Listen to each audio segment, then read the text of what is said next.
여러분 안녕하십니까? 금요일 아침 뉴스 퍼레이드 황병준입니다. 대장동 사건 항소 포기 논란 끝에 사의를 표명한 노만석 검찰총장 대행의 퇴임식이 오늘 진행됩니다.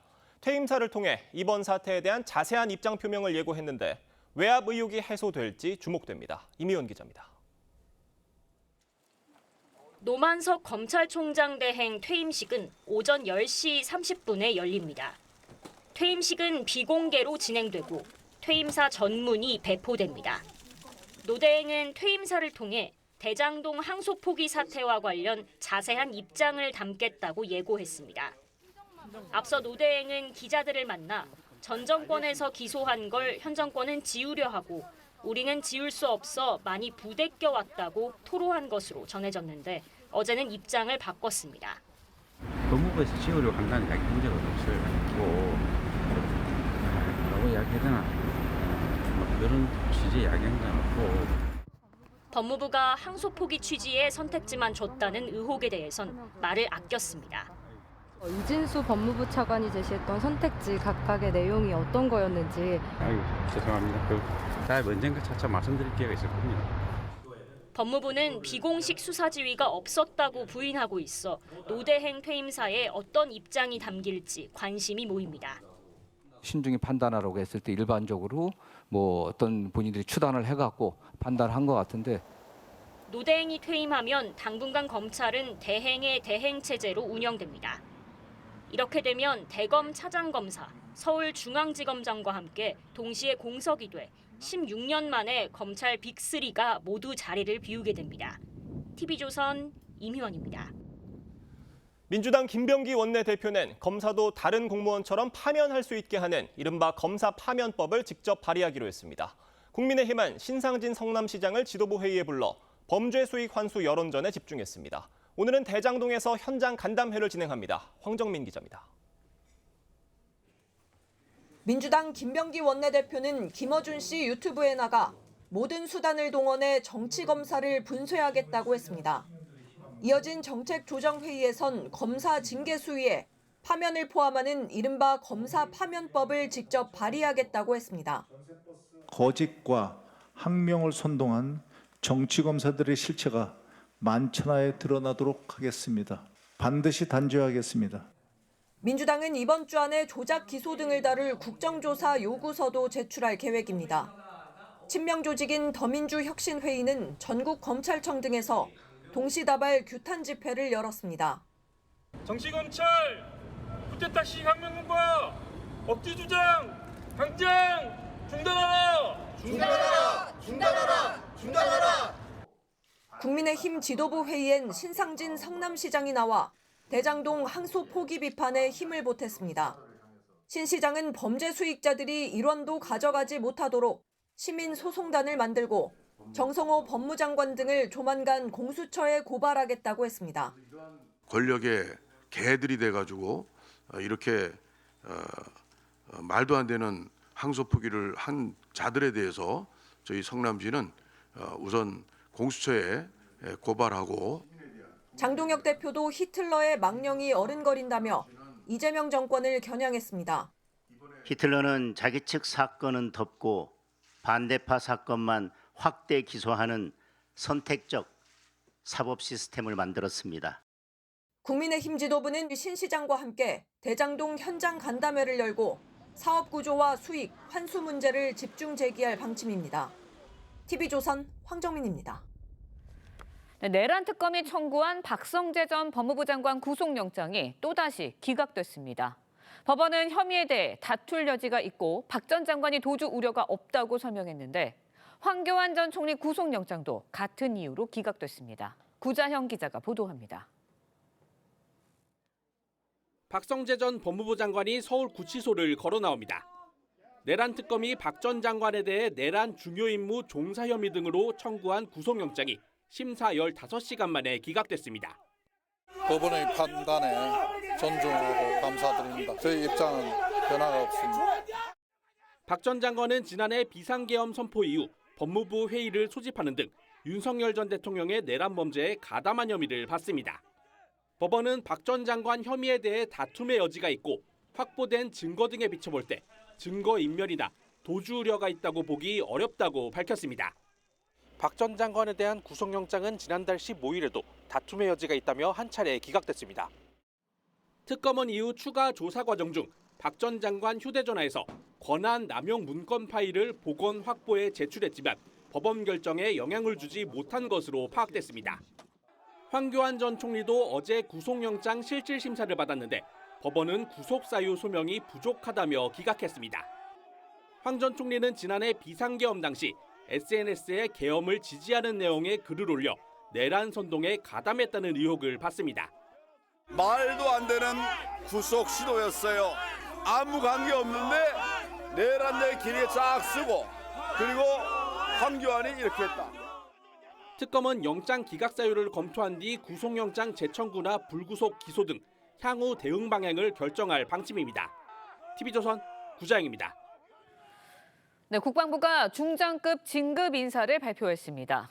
군 중장 정원 30여 명 가운데 20명을 교체했는데 최근 10년 이내 최대 규모 중장급 인사로 역대급 물갈이라는 평가입니다. 다양성 확대 차원에서 비육사 출신도 대거 발탁됐습니다. 변정현 기자가 보도합니다. 어젯밤 발표된 국방부 장성급 인사에서 소장에서 중장으로 진급한 인원은 육군 14명, 해군군 각 3명 등 모두 20명. 중장 정원으로 알려진 31명 중 3분의 2가량이 교체된 셈인데 최근 10년 이내 최대 규모 중장급 인사입니다. 국방부 관계자는 12.3 비상계엄 사태를 극복하고 국민의 군대를 재건하며 군 안정화를 통한 안보 공백 방지에 중점을 뒀다고 설명했습니다. 이번 인사에선 비상계엄에 관여하지 않은 걸로 확인된 이들만 진급 대상에 포함된 걸로 알려졌습니다.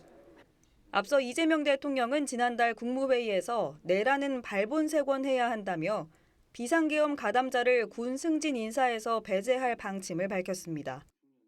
특히 인사에 있어서 가담 정도가 극히 경미하더라도 어쨌든 가담을 한 게 사실이면 부역한 게 사실이면 그건 뭐 승진시키는 거 말이 안 되잖아, 그죠?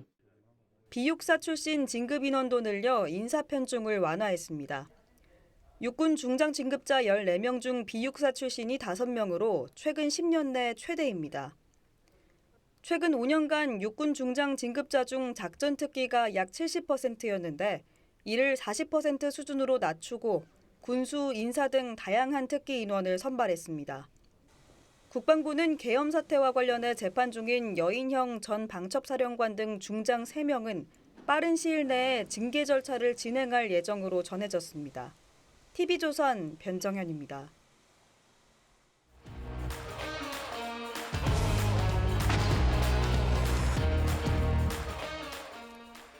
네, 정치권 소식 짚어보는 아침의 맞수 시간입니다. 이승훈 전 더불어민주당 전략기획위 부위원장, 노동일 파이낸셜 뉴스 주필 나오셨습니다. 안녕하세요. 안녕하세요.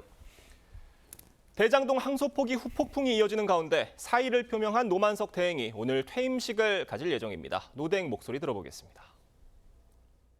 항소 포기 관련해서 이진수 법무부 차관이 제시했던 선택지 각각의 내용이 어떤 거였는지. 아유, 죄송합니다. 다음에 언젠가 차차 말씀드릴 기회가 있을 겁니다. 법무부에서는 지우려고 한다라고 말씀을 하셨는데. 아니요, 그거는 법무부에서 지우려고 한다는 이야기 한 적은 없어요. 저는 이제 야인이지 않습니까? 야인은 야인대로 좀 놔두십시오. 어떤 요구를 법무부에서 받아서 항소 포기 결정을 하게 된 건지. 다음에 기회가 아니겠습니까? 답변을 다 드린 것 같으니까.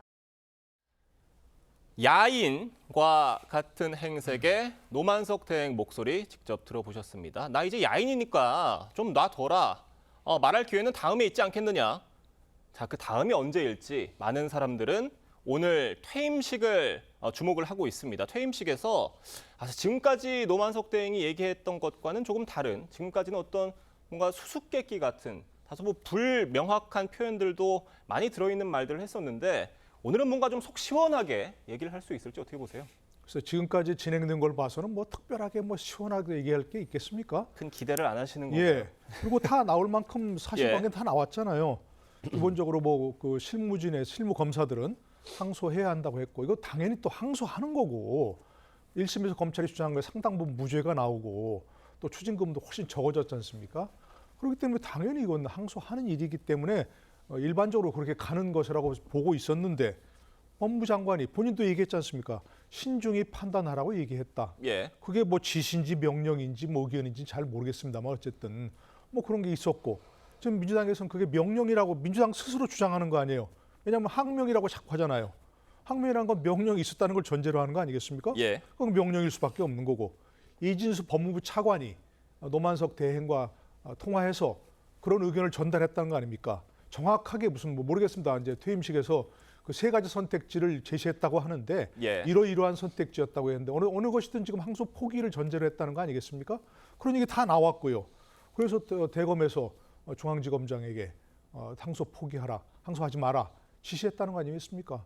뭐 만약에 밝힌다면 이진수 법무부 차관이 무슨 얘기를 했는지 그걸 정확히 얘기하고 또 뭐 저쪽 이쪽 그런 애매모호한 선문답하지 말고 예. 본인이 알고 있는 내용들 뭐 자세히 얘기하려면 확실하게 얘기하면서 뭐 검찰이 뒤집어쓴 이런 도대체 오욕 이걸 지워야 한다고 그렇게 생각합니다.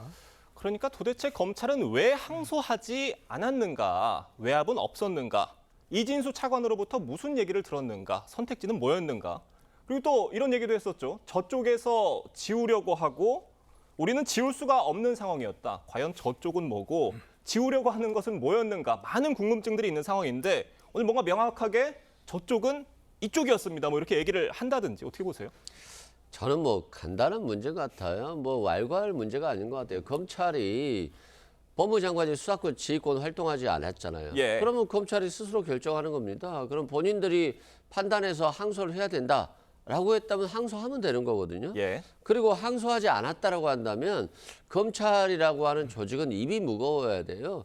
근데 항소는 하지 않은 채 입만 가벼우니까 검찰의 권위가 하나도 없는 겁니다. 과거의 검찰은 최소한 이러지는 않았거든요. 그런 측면에서 검찰이 참 갈 길을 잃었구나 이런 생각이 들고 윤석열 정부 독재 시절에 야당 탄압했고 야당 탄압의 부산물이 아직도 남아있는 거잖아요.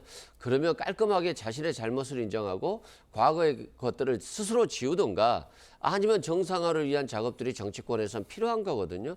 그래서 남 탓할 것이 아니라 검찰 스스로 위상을 세우는 역할을 했어야 되는데 예. 이번이 뭐 항소 포기 관련해서 너무나도 입이 가벼운 모습을 보이면서 오히려 검찰의 조직이 앞으로 더 흔들리겠구나라고 하는 생각이 듭니다. 자, 오늘 퇴임사에 어떤 이야기들이 담길지 많은 이들이 주목을 하고 있습니다. 어떤 내용 담길지 참 저도 궁금한데 자, 한 언론과의 인터뷰가 오늘 아침에 공개가 됐습니다. 이 내용을 통해서 오늘의 퇴임사를 조금 짐작해 볼 수도 있을 것 같습니다. 어떤 얘기들이 들어있었냐면 자, 노 대행이 윗선의 의견을 받아들이는 순간 그건 내 생각이 되는 것이라고 얘기를 하면서 나는 받아들였고 그 순간 내 결정이 됐다라고 얘기를 했습니다. 자, 그러면 이 얘기는 결국 윗선의 요구가 있었다는 사실 자체는 인정을 한 게 아닌가 싶어요. 어떻게 들으셨어요? 그러니까 노만석 대행이 이제 뭐 사표했으니까 이제 전 대행인가요? 도대체 왜 이런 저렇게 애매모호한 얘기를 하는지 잘 모르겠어요. 뭐 검사들은 정말로 뭐 공소장에 명확하게 사실관계를 적시하고 예. 그걸 뒷받침하는 증거를 제시하고 해야 되는 거 아니겠습니까? 근데 뭐 저렇게 윗선이 어떻고 뭐 저쪽이 어떻고 하면서 이렇게 선문답하지 말고 다만 지금까지의 네, 어떤 표현보다는 조금 더 한 발 나아간 것 같기도 해요. 그래서 왜 한 발만 나갑니까? 계속 더 완전히 두 발, 나가야지 세 발 나갔으면 하려면 좋았을 것이다. 하려면 예. 제대로 얘기하고 안 하려면 정말 입을 꽉 다물고 있든지 예. 그렇게 해야 되는 거 아니겠습니까? 오늘 퇴임사에서 정말 명확히 밝히지 않으면 아까 이게 이송 변호사도 얘기했지만 사실 지금 검찰이 스스로 어떤 자멸한 거예요. 아니 항소장 제출하면 그만 아닙니까? 들고 갔었다면서 항소장을. 예. 그리고 항소장 제출하면 그만이에요. 그걸 제출한다고 해서 누가 뭐 어떻게 하겠습니까? 뒤늦게 뭐 하지 마라 얘기한다고 할 수도 없는 것이고 그것도 항소를 되물릴 수도 없는 거 아니겠습니까? 그중에 누구 한 사람이라도 실무진 한 사람이라도 항소장 제출하고 보자 이렇게 했으면 아무 문제 없는 거 아니겠습니까? 그건 무슨 뭐 검사에 무슨 뭐 결기가 필요한 것도 아니고 당연히 해야 되는 일인데 안 하고 나서 뒤에 이렇게 궁시렁거리는 것은 스스로 자멸하고 무시당하는 그런 조직이 될 수밖에 없다고 생각합니다. 이승훈 위원장님 어떻게 보셨습니까? 그러니까 윗선의 요구를 받아들였고 그 순간 내 결정이 됐다라는 말은 그러니까 윗선의 요구라는 것이 있었고 내가 받아들였다는 거잖아요. 그러니까 윗선은 뭐 어디를 얘기한 거라고 보십니까? 당연히 뭐 법무부에서 의견을 줬다라고 하잖아요. 자신들은 신중하게 판단하라라고 했고, 그럼 검찰총장 대행이 신중하게 판단하면 되는 것이거든요. 예. 수사 지휘권을 내리기 전까지는 총장은 자신이 최종 결정권을 가지고 있어요. 수사 지휘권을 내리지 않았다라고 한다면 법무부 장관이나 차관이 신중한 판단을 내리라고 했을 때 신중하게 판단해서 항소를 하거나 아니면 이게 항소하는 것이 그렇게 실익도 없고 어차피 항소해봤자 기각될 것 같고 특별히 뭐 추징금을 더 받는다거나 할 것 같지 않다라고 해서 현실적 판단을 해서 항소를 안 했다라고 한다면 자기 생각이 됐으면 입을 무겁게 가져가야 되는 거예요. 근데 자꾸 이랬다가 저랬다가 뭐 저쪽은 어떻고 이쪽은 어쩌고 윗선 아랫선 얘기를 해버리면 예. 그러면 검찰이라고 하는 조직이 자기 자신 하나 때문에 이랬다 저랬다 하는 조직이 돼버리는 것이거든요. 그래서 지금 뭐 보수층에서도 지지를 못 받고 진보층에서도 지지를 못 받는 정말 갈대 같은 검찰이 돼버렸기 때문에 지금 검찰이 정상화되는 데 있어서 조금 더 신중하고 그렇게 가야 될 필요성이 있겠다. 그렇지 않으면 정말 뭐 앞으로 공소청이 생긴다라고 하는데 마무리마저도 그렇게 깔끔하지 못하게 간다라고 한다면 국민의 뇌리에는 검찰이라는 조직은 정말 잘못된 조직이었다라고 남을 것 같습니다. 네, 알겠습니다. 자, 이런 가운데 외압 논란의 중심에 선 정성호 법무장관 이틀째 국회에 출석을 했습니다. 자, 야당은 정 장관의 과거 발언을 문제 삼았습니다. 들어보겠습니다. 장관님께서는 지금 소위 신중한 검토가 필요하다라고 말씀하신 것이 이게 무슨 외압이냐라고 하시지만은 장관님께서는 2019년 국정원 댓글 사건 수사팀에 대한 관련 언급에 대해서 이거는 직접적으로 장관이 이야기는 안 해도 그거는 당연히 외압이다라는 취지로 말씀하신 적이 있습니다. 그렇죠? 이 사건도 어쨌든 뭐 무죄 부분도 있고 하기 때문에 신중한 검토를 저는 원론적으로 얘기했고 이 점에 관련해서 물론 저의 정치적 책임이 있다고 저야겠지만 다만 제 생각은 저는 뭐 늘 검찰의 판단을 존중해야 된다는 생각을 갖고 있었습니다. 저게 6년 전에 정성호 법무장관이 당시 민주당 법사위원으로서 저런 얘기를 했다는 건데 윤석열 검찰총장 후보자 인사청문회 당시였죠. 당시에는 여야의 윤석열 후보자에 대한 시각이 많이 달랐기 때문에 정성호 법무장관이 국정원 댓글 수사팀 외압 의혹 관련해서 저렇게 발언을 했다는 겁니다. 같은 정성호 의원인데 당시엔 법사위원이었고 지금은 법무장관이라는 차이만 있는 것 같은데 저렇게 말이 좀 다른 것 같아요. 어떻게 들으셨어요? 근데 이제 말이 달랐을 때 상황이 같은 경우에 말이 다른다라고 하면 내로남불이 될 수 있겠죠. 근데 상황이 굉장히 다르다라고 생각합니다. 원세훈 씨 같은 경우는 국가 공무원들을 이용해서 조작을 한 거거든. 여론 조작을 하고 댓글 조작을 한 겁니다. 국정원을 이용해서. 그리고 또 국민의 세금인 그런 특별 활동비를 갖다가 자신의 집에 뭐 사용하거나 개인적으로 사용해서 13년형을 받은 사람이에요. 근데 이 사람에 대한 영장을 청구하지 말라라고 하면서 신중하게 판단해라라고 하는 것은 영장을 청구해야 될 만한 사안이었던 것이고요. 대장동 사건 같은 경우는 1심 판결을 거치면서 충분히 법원에서 어느 정도 판단이 내려진 부분이기 때문에 항소에서 번복 가능성을 봤을 때 정성호 장관이 신중하게 판단하는 게 낫겠다라고 했다라고 한다면 이건 정말로 조언이 될 수 있고 또 지휘체계상 법무장관은 검찰총장을 구체적 사건에 있어서 지휘할 수 있기 때문에 그 지휘권의 일환이라는 측면에서는 전혀 저는 문제가 없다라고 보고 문제는 검찰총장 대행이 이걸 받아들였을 때 어떻게 대처하느냐의 문제일 것 같아요. 그래야지 국민이 어떻게 반응하느냐의 문제인데 지금 국민의 반응은 항소를 안 한 게 잘못됐다라고 하는 것보다는 검찰이 왜 이래라고 하는 여론으로 가고 있기 때문에 검찰이 조금은 스스로를 돌아봐야 될 때인 것 같습니다. 자, 검찰 내부에선 정성호 장관을 향해 이런 쓴소리도 나왔다고 합니다. 현직 부장검사, 형사부 부장검사의 얘기인데 지시한 적 없다 이렇게 얘기를 하는 건 깡패 두목들이 쓰는 수법이다. 강하게 비판을 했어요. 글쎄 뭐 직설적이긴 합니다만 보통 그러지 않습니까? 우리 영화를 봐도 그렇고 현실에서도 아니 살인교사 혐의로 만약 깡패 두목이 조폭 두목이 뭐 기소가 됐다 그러면 뭐라 그럽니까? 난 살인교사 한 적 없다. 그냥 좀 손 좀 봐주러 갔을 뿐이다. 되게 그러지 않습니까? 그게 그거죠 사실은. 받아들인 사람이 어떻게 받아내가 중요한 것이고 지금 얘기하셨지만 예전에 황교안 법무부 장관이 그런 얘기했을 때는 단순 의견 교환이라고 했거든요. 네. 근데 그걸 외압이라고 얘기했습니다. 민주당에서는. 지금도 마찬가지 아닙니까? 신중하게 판단하라라고 했다. 밑에 사람들이 어떻게 받아들이겠습니까? 신중하게 판단한 것은 항소를 하지 말라는 그런 것과 다름이 없는 거 아니겠습니까? 기본적으로 예를 들어서 회사에서 뭐 어떤 실무자가 계약을 하려고 하는데 사장에게 보고하면서 얘기했습니다. 어떻게 할까요? 하니까 하라 이렇게 얘기합니까? 알아서 하세요 이렇게 하지 않습니까? 예. 그건 하라는 얘기고 신중하게 판단해 보세요라는 건 하지 말란 얘기 아닙니까? 이건 뭐 법적 판단, 뭐 정치적 판단이 아니라 그냥 상식적인 판단인 거죠. 그때는 맞고 지금은 틀렸다 얘기하면 안 되는 것이고 또 한 가지 아까 말씀드린 대로 이게 뭐 명령이 아니라면서요. 의견 제시라면 검사들이 반발하는 것은 항명이 아닙니다. 명령이었기 때문에 민주당이 지금 항명이라고 얘기하는 거 아니겠습니까? 검사들을 그렇게 비난하면서 명령이 아니라면서요. 근데 이걸 왜 얘기를 합니까? 그러니까 그렇게 하려고 얘기할 그냥 의견 교환, 의견 제시라고 얘기하려면 예. 검사들의 그에서 무슨 항명이라고 하는 예. 그런 말 쓰지 말기 바랍니다. 그러니까 명령이 없었는데 항명이 과연 성립할 수 있느냐 이 지금 지적을 해주신 건데 민주당은 일단 항명으로 지금 규정을 했습니다. 그 검사들에 대해서 파면할 수 있도록 하는 검사 파면법 발의한다고 하고요. 또 예년 수준으로 돌려놨던 특수활동비 이건 또 40억 넘게 깎았습니다. 이게 이런 그 항명으로 규정한 이 반발 사태에 대한 보복성 조치가 아니냐 이런 분석이에요. 일단은 뭐 최근에 뭐 국회의원도 불체포 특권이 없어졌잖아요. 거의 다 현실적으로. 그래서 다 영장을 심사를 받고요.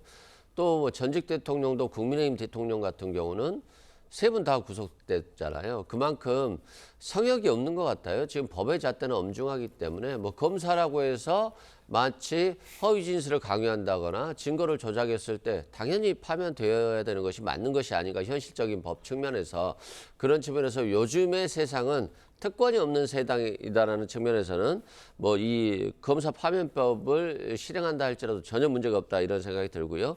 다만 이제 특수활동비 같은 경우는 어떤 항명의 문제를 떠나서 이 특수활동비가 수사상에 있어서 정말 필요한 금액이냐 여부를 가지고 따져야 될 것 같습니다. 그래서 수사의 필요에 의해서 꼭 필요한 특수활동비라고 한다면 지급하는 것이 맞는 것 같고 또 예산이 불필요한 부분이 있다라고 한다면 삭감할 수 있겠지만 수사의 필요성 여부를 가지고 특별활동비 삭감 여부를 판단하는 것이 좋을 것 같다 이런 생각이 듭니다. 근데 검찰에 대해서 검사에 대해서 파면을 하지 못하도록 해놓은 기존의 법의 취지를 생각해 볼 때 어떤 그 법관에 준하는 신분 보장을 요하도록 해놓은 그런 취지잖아요. 그러니까 당시 그 파면을 하지 못하도록 해놨던 그 취지에 대해서 좀 설명을 해주신다면 좀 어떤 게 있습니까? 그러니까 뭐 그 위상은 스스로가 지켜야 되는 부분이 있죠. 만약에 검찰이 윤석열 정부에서 정말로 야당 탄압에만 몰두하지 않았다라고 한다면 어느 정도 야당도 이렇게 하지 못했을 거예요. 그런데 검찰이 계속 근데 저는 뭐 저 100% 검찰을 얘기하지는 않습니다. 소위 한 1% 정도의 어떤 정치 검찰들이 너무나도 어떤 권력을 사유화했기 때문에 그런 측면에서 파면법이 됐던 것이고 과거에는 이제 파면법을 금지시켰던 것들은 검찰이 소신 있게 활동을 하려고 한 거예요. 그 직을 수행하라고. 그런데 뭐 윤석열 전 검찰총장이 대통령이 되니까 그냥 마치 모든 말을 지시대로 다 따라버렸다는 측면이 있어요. 그래서 검사 파면법이 필요 없겠구나 이런 현실적인 국민들의 공감이 있었기 때문에 뭐 본인 스스로가 자충수를 둔 것이다라고 생각됩니다. 이번 항소 포기도 비슷한 경우라고 보세요? 항소 포기는 저는 그래요. 정말 뭐 법무장관이 지휘권 안 내렸잖아요. 그러면 중앙지검장이나 검찰총장 대행이 그렇게 꼭 필요하다라고 했으면 항소하면 되는 거였거든요. 그런데 왜 항소를 하지 않은 채 뒷말이 저렇게 많은지 저는 저건 검찰의 위상을 스스로 깎아먹은 거다라고 생각됩니다. 알겠습니다. 자, 다음 소식 짚어보겠습니다. 비상계엄 관련 내란 가담 혐의를 받는 박성재 전 법무장관이 다시 한번 구속을 면했습니다. 박 전 장관 모습 보고 오겠습니다. 두 번째 영장 기각인데 어떻게 생각하십니까? 법원의 판단에 존중하고 감사드립니다. 저희 입장은 변화가 없습니다. 자, 박성재 전 법무장관에 대한 구속영장이 이번에 처음 청구된 게 아니었습니다. 재청구였고요. 그 재청구한다는 의미는 특검이 그만큼 자신이 있었던 게 아니냐 이런 분석들이 있었고 그래서 이번에 구속 가능성이 좀 있지 않겠느냐라고 분석하시는 분들도 있었는데 또 기각이 됐습니다. 어떻게 보십니까? 글쎄요. 결론적으로 얘기하면 법원에서도 기본적으로 지금 내란 혐의라는 그런 점에 대해서 다툼의 여지가 있다 이렇게 얘기했거든요. 그러니까 법적으로 입증하기 어렵다 그런 얘기일 것 같습니다. 물론 뭐 비상계엄에 동조했거나 하다면 나중에 그에 대한 법적 판단을 받으면 되는데 이걸 내란이라고 규정해서 내란 중요임무 종사 이렇게 얘기하는 것은 입증하기 어렵다. 뭐 그런 얘기를 하는 것이고요. 법원이 그렇게 하지 않습니까? 종전 구속영장 기각 결정 이후 추가된 범죄 혐의와 추가로 수집된 자료를 종합해봐도 여전히 범죄 혐의에 대한 다툼의 여지가 있다 이렇게 얘기한 거 아니겠습니까? 바로 그런 것이 지금 특검이 무리하게 수사하고 무리하게 구속영장을 청구하고 무리하게 내란이라는 그런 이름을 붙이려고 하는 것 그런 전체가 지금 흔들리고 있다 이렇게밖에 볼 수 없습니다.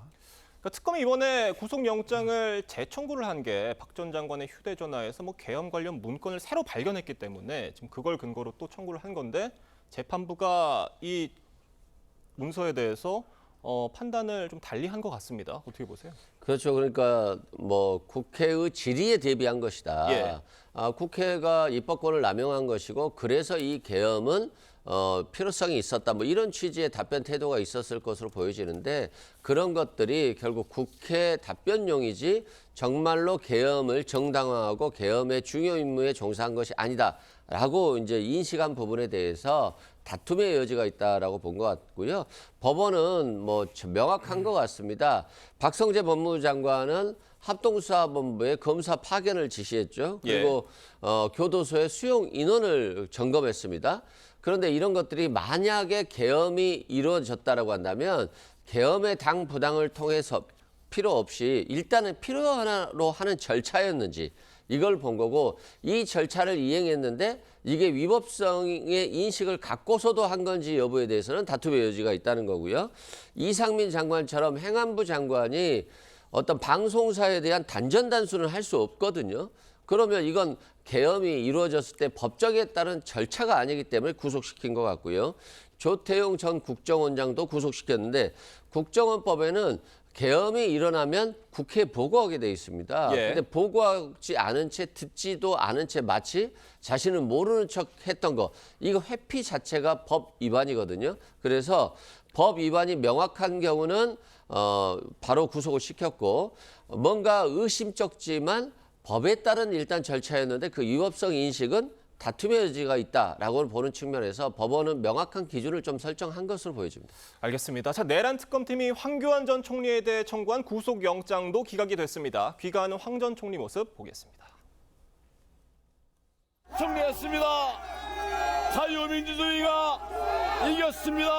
나라 무너뜨리는 좌파 정권으로부터 대한민국이 승리하는 길을 이제 여러분 무리한 체포였다고 생각하시는지 입장 부탁드리겠습니다. 말도 안 되는 체포, 말도 안 되는 구속 시도였어요. 법원에서 기각을 하면서도 사실관계에 대해서는 증거가 상당 부분 소집됐다고 말했거든요. 다 소명해서 얘기 다 했습니다.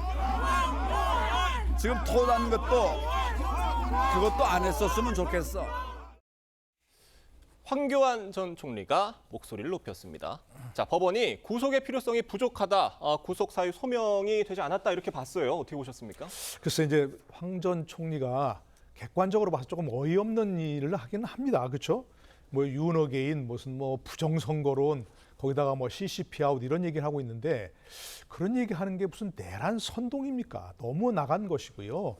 아까 특검에서 너무 무리하게 지금 하고 있다는 게 기본적인 전제고 거기다가 어떤 문제가 있다는 사람은 그걸 법으로 지금 증거를 많이 수집했다는 거 아니겠습니까?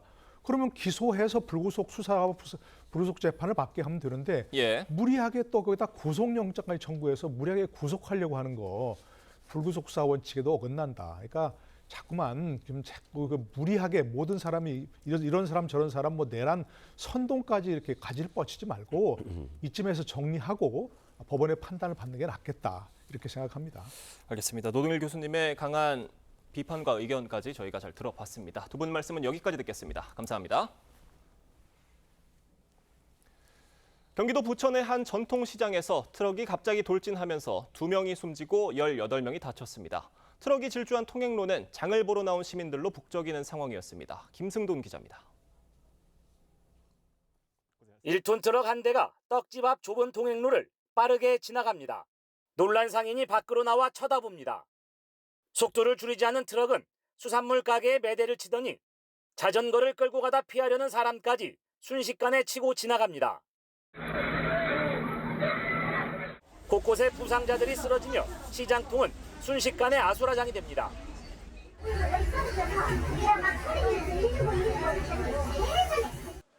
경기 부천의 제일시장에서 트럭 돌진 사고가 난 건 오전 10시 55분쯤입니다. 트럭은 시장 한가운데를 관통해 100여 미터를 질주하다 이곳 점포를 들이받고서야 멈춰섰습니다. 이 사고로 70대 내국인 여성과 60대 중국인 여성이 숨졌습니다. 또 60대 여성 등 18명이 다쳐 9개 병원으로 이송됐습니다. 3명은 의식이 없는 것으로 알려졌습니다. 긴급 5명, 응급 6명, 비응급 9명으로 추정하고 있습니다. 피해자 대부분은 고령으로 김장철을 앞두고 장을 보러 나왔다 변을 당했습니다. 경찰은 트럭을 몬 60대 남성을 긴급 체포했습니다. TV조선 김승도입니다. 네, 광주 북구청의 국차장급 여성 공무원들이 전국 노래자랑 무대에서 춤을 춘 게 논란이 되고 있습니다. 구청장이 노래할 때 백댄서 역할로 참여를 한 건데 공무원들의 자존감을 무너뜨렸다는 비판이 나오고 있습니다. 더군다나 행사 참여를 위해 공무 출장 처리를 한 것으로 드러났습니다. 박건우 기자의 보도입니다. 문인 광주 북구청장이 전국 노래자랑 녹화 무대에서 노래를 부릅니다. 뒤에는 스카프와 선글라스를 쓴 여성 8명이 응원 도구를 흔들며 춤을 추고 있습니다. 이들은 모두 구청 국과장급 공무원으로 평일 근무 시간에 공무 출장 처리를 하고 행사에 참여했습니다. 공무원 노조 광주본부는 성명서를 내고 공무원들을 들러리로 세워 자존감을 무너뜨렸다고 비판했습니다. 구의회에서도 지방선거를 앞두고 부적절한 처신이었다는 지적이 나옵니다. 지방선거를 앞두고 있는 시점이라 더 그것이 속내가 뭔가 더 있는 거 아니냐 이런 생각들도 좀 들기도 하고요. 해당 공무원은 자발적 참여였다면서 사과했습니다. 처음에 이제 뭐 강요하고 이랬을 뿐은 아니고 즐거운 마음으로 했는데 누가 된 것 같아서 오히려 저희가 더 지용스럽네요. 문인 구청장은 주민들께 심려를 끼치고 조직 구성원들에게 부담을 드린 점에 대해 사과의 말씀을 드린다고 해명했습니다. 여성 간부들만 참여해 성인지 감수성이 부족했다는 지적에 대해서도 겸허히 받아들여 세심히 살피겠다고 밝혔습니다. 광주 북구청은 지난 2022년에도 전국 노래자랑 무대에서 비슷한 장면이 연출돼 비판을 받기도 했습니다. TV조선 박건우입니다.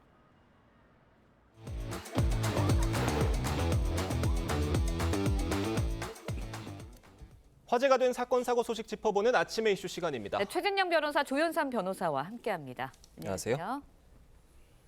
네, 전해드린 대로 경기 부천의 한 전통시장에서 트럭이 돌진해 2명이 숨지고 18명이 다치는 사고가 발생했습니다. 관련 목소리 들어보겠습니다. 나는 처음에 트럭이 터진 줄 알았어. 아내가 있는데 나오는 순간 무슨 로켓으로 그렇게는 빠르지 않았어. 안에서 요리하고 있던 중에 사람들 소리가 웅성웅성 나왔고 고개를 돌려서 창밖을 보니 차가 쏜살같이 지나가더라고요. 그러고 나서 이제 뭐 부서지는 개울 소리가 나가서 뛰쳐나가 봤죠. 그때 사람이 여기저기 이제 다쳐서 누워있는 상황이었죠. 폭탄이 터진 것 같았다라는 당시 혼란스러웠던 상황 목소리를 직접 들어봤는데 그러니까 트럭이 돌진을 해서 20명 넘는 사상자가 나왔습니다. 정말 큰 사고예요. 저도 깜짝 놀랐는데 예. 어떻게 이런 일이 있을까 했는데 이게 시기적, 장소적 특징이 좀 있었던 것 같습니다. 예. 아시다시피 지금 날이 추워지면서 김장을 많이 하는 그런 김장철이어서 오전임에도 불구하고 김장 준비나 이것을 위해서 생각보다 많은 사람들이 예. 나왔고 또 김장과 관련된 물건들을 그 상인들이 갖다 놓기 위해서 갑판대에 얹다 보니까 예. 생각보다 많은 사람들이 있었던 것이고 나아가 이 제일시장 같은 경우에는 3m, 폭 네. 3m, 그 길이가 거의 500m 가까운 그런 긴 자루형 그런데 예. 결국 앞에 가판대가 있고 하다 보니까 차는 오고 다른 곳으로 피하기 상당히 어려운 그런 구조적인 문제가 있다 보니까 결국 많은 사람이 있는 시기, 시간 그리고 또 장소적 특징 이런 것 때문에 정말 참변에 가까운 일이 벌어진 것이 아닌가 분석이 나옵니다. 네, 일단 사고를 낸 트럭 운전자 당시에 이제 브레이크가 작동하지 않았죠. 그러면서 급발진을 주장하고 있는 것으로 전해졌는데 사고를 낸 트럭 운전자가 상황을 어떻게 설명하고 있나요? 트럭 운전자의 경우에는 이 해당되는 시장에서 20년 넘게 예. 시장거리 초입에서 생선 가게를 운영했다고 해요. 항상 같은 시간에 그런 차량을 몰고 와서 가게를 찾았는데 아마 이 사건 사고가 발생한 시간도 마찬가지 동일한 시간이었습니다. 본인은 차를 몰고 와서 네. 차를 좀 빼달라고 해서 후진을 한 다음에 갑자기 급발진을 했다. 자기는 물론 브레이크를 밟았음에도 불구하고 엑셀을 밟아서 급발진 사고가 발생했다라고 주장을 하고 있는데요. 아마 이 부분에 대해서는 아마 수사기관이 한번 따져봐야 될 문제가 아닌가 싶습니다. 네. 그러니까 경찰에선 이건 급발진은 아닌 것으로 추정하고 있다고 합니다. 그렇습니다. 말씀하신 것처럼 급발진, 구조적 문제라기보다는 오히려 페달 오작동에 무게를 두고 수사를 하고 있는데요. 근거는 한 두 가지가 되는 것 같습니다. 기본적으로 브레이크를 밟으면 뒤에 브레이크 등이 들어오는데 브레이크 등이 들어오지 않은 점. 또 브레이크를 밟으면 이렇게 찍 밀리면서 타이어 자국, 이른바 스키드 마크가 나오는데 사고 현장에 스키드 마크가 전혀 없다는 점. 이것에 비춰봤을 때는 오히려 급발진보다는 이렇게 오작동, 이렇게 잘못 페달을 밟은 것이 아닌가 싶은데요. 실질적으로 이 부분에 대해서 CCTV를 검색을 했고 어쨌든 본인은 무고함을 지금 좀 얘기를 하고 있기 때문에 관련된 차량을 국립과학수사연구소에 보내가지고 이 사고 기록 장치 분석에 나섰다는 보고입니다. 네, 돌진 사고 운전자 대다수 이제 차량 결함에 의한 급발진 주장하는 경우가 많습니다. 그런데요, 급발진이 인정된 사례가 있었나요? 일단 국립과학수사연구원의 자료에 따른다고 한다면 최근 5년 새에 한 401건 정도의 급발진 사고 감정이 있었다고 합니다. 그 사고 감정 중에는 급발진이 인정된 사례는 없다고 해요. 그만큼 인정되는 경우가 굉장히 희소하다라는 생각이 들고 그리고 실제로 아마 많은 분들 기억하실 텐데 작년 7월경이었나요? 시청역 앞에서 급발진 사고 있지 않았습니까? 그 사건의 경우에도 운전자가 급발진을 주장했음에도 불구하고 1심과 2심 단계에서 모두 운전자가 패소하는 결과를 얻기도 했습니다. 그렇지만 아마 법원 단계에서 좀 살펴보게 되면 하급심 단계에서는 민사라든가 형사 사건에서 급발진 사고가 인정된 사례가 있긴 하지만 굉장히 적다고 할 수가 있겠습니다. 알겠습니다. 자, 다음 소식도 짚어보겠습니다. 아동 성폭행범 조두순이 외출 제한 명령을 위반하고 또다시 거주지를 무단 이탈했다가 촉발이 됐다고 합니다. 이거 어떻게 된 일입니까? 그렇습니다. 사실 지난 13일 경찰에 따르면은 지난 달 10일 같은 경우에 아침 8시 그러니까 아이들이 학교에 등하교하는 시간에 원래는 밖으로 못 나오도록 법원이 금지가 조치를 했음에도 불구하고 이를 위반해서 집으로 나오려는 순간 그래도 계속 앞에 보호관찰관이 지키고 있다 보니까 나오시면 안 된다라고 해서 올라가는 일이 있는데요. 그런데 문제는 이게 선망 증상, 쉽게 말하면 헛것이 보이고 헛소리가 들리는 그런 증상이 있는 것으로 지금 보호관찰관이 보고를 하고 있는데요.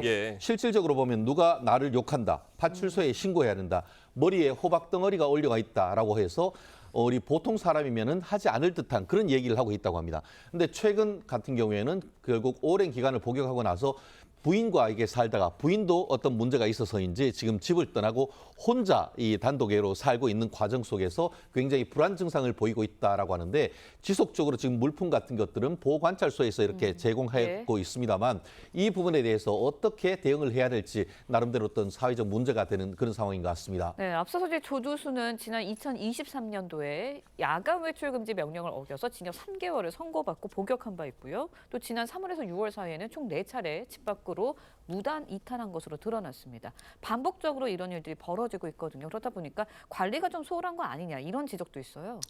물론 그런 점을 지적할 수도 있겠지만 현실적인 문제도 좀 살펴봐야 되지 않을까 싶습니다. 보호관찰관 입장에서는 이런 조두순이 지금 살고 있는 집 자체가 교도소처럼 통제가 가능한 완벽하게 이루어지는 그런 공간은 아니지 않습니까? 그러다 보니 이런 부분 무단으로 외출하고 이탈하는 경우가 있을 수 있지 않는 그런 설명도 드릴 수가 있을 것 같고요. 그럼에도 불구하고 조두순의 경우에는 국민적으로 그런 걱정과 우려가 굉장히 큰 그런 사안 아니겠습니까? 그렇다고 한다면 보호관찰소 입장에서도 그 부분에 대해서 조금 더 집중적으로 점검할 필요가 있지 않을까 싶습니다.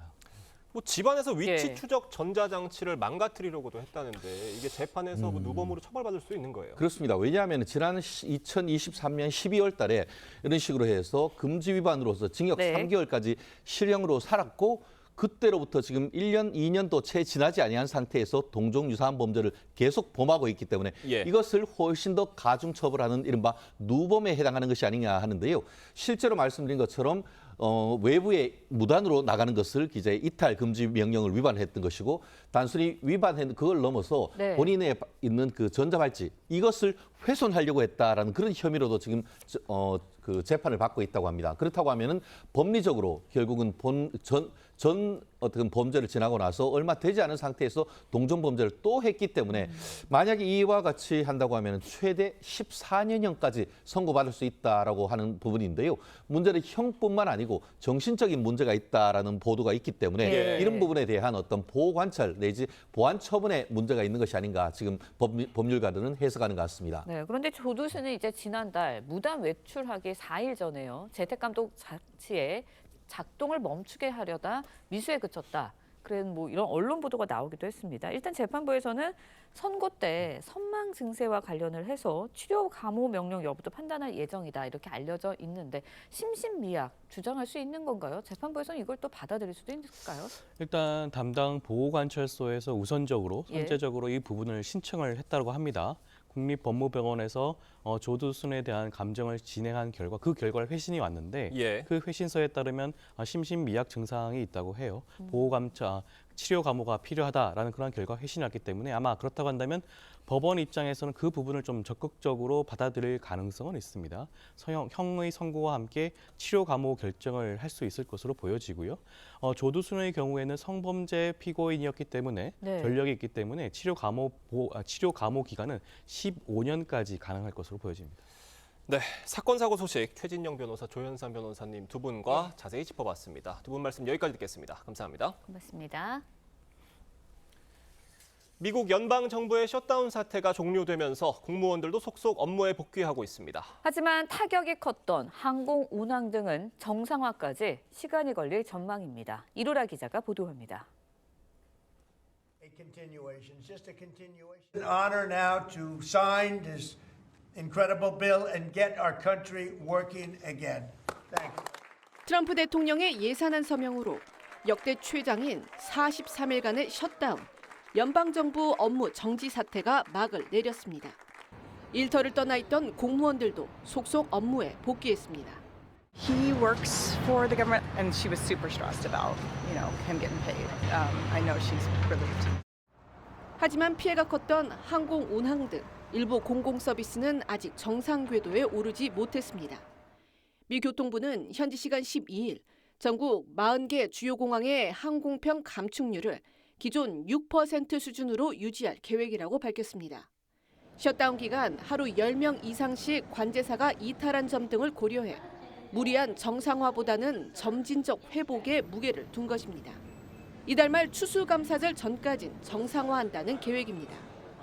Just making sure that my flights leave, depart and lands on time. I don't. 셧다운 장기화로 공공 서비스뿐 아니라 민간 경제도 상당한 타격을 입었습니다. Our Council of Economic Advisors said that it cost about $15 billion a week, and their current estimate is that 60,000 Americans, not government workers, have lost their jobs. 미 정부는 4분기 GDP 성장률이 예상치의 절반에 그칠 것으로 보고 있습니다. TV조선 이루랍니다. 네, 일본 정부가 자위대의 계급 명칭을 해외 군대와 동일한 체계로 전면 개편하는 방안을 추진 중인 것으로 전해졌습니다. 앞서 다카이치 정부는 방위비 조기 증액과 무기 수출 규제 완화 등 안보 강화 행보를 보여왔는데 전쟁 가능 국가로의 전환을 꾀하려는 사전 작업이라는 분석입니다. 변재영 기자가 보도합니다. 방위비 조기 증액과 무기 수출 규제 완화 등 연일 안보 강화 행보에 나서고 있는 다카이치 일본 총리. 強い日本経済を作り上げ、外交安全保障で日本の国益を守り抜く。私には明確な決意がございました。 이번엔 자위대 장성과 장교 계급을 군대식으로 바꾸는 개편안을 검토하고 있는 것으로 알려졌습니다. 자위대는 2차 세계대전 패배 이후 전쟁과 무력 행사 포기 등을 규정한 평화헌법에 따라 군 색채를 빼기 위해 계급의 숫자를 바탕으로 한 일본식 명칭을 붙여왔습니다. 개편안은 별 4개 장군인 막류장 계급을 대장으로 1좌 1위 계급은 대자와 대위로 일반 병사는 1등병, 2등병으로 바꾸는 방안이 담겼습니다. 직종 명칭을 군대식으로 바꾸는 방안도 함께 논의되고 있습니다. 국제 표준화 필요성 등을 명분으로 내세우고 있지만 자위대를 정규군에 가까운 조직으로 재정비하려는 의도로 보입니다. 북한이나 중국이나 군사적 위협이 늘어나니까 대만 문제도 있고 그러니까 보통 국가로 가는 일련의 과정에서 자위대가 이제 군대화하는 거죠. 이번 개편은 전후 80년간 유지된 일본의 비군사 안보 원칙과 정면으로 충돌하는 것은 물론 주변 정세에도 급진적 변화를 줄 사안이란 우려가 나오고 있습니다. TV조선 변재영입니다. 네, 축구 국가대표팀이 오늘 저녁 대전 월드컵 경기장에서 피파 랭킹 76위 볼리비아 대표팀과 평가전을 치릅니다. 대표팀은 이번 평가전을 통해 2026 북중미 월드컵 본선에 대비한 전략과 전술을 점검할 계획으로 홍명보 감독은 그간 대표팀이 쌓은 기량을 정교하게 가다듬겠다고 밝혔습니다. 볼리비아 대표팀과의 역대 전적은 1승 2무로 우리 대표팀이 앞서 있습니다. 이번 평가전은 저녁 8시부터 TV조선에서 생중계됩니다.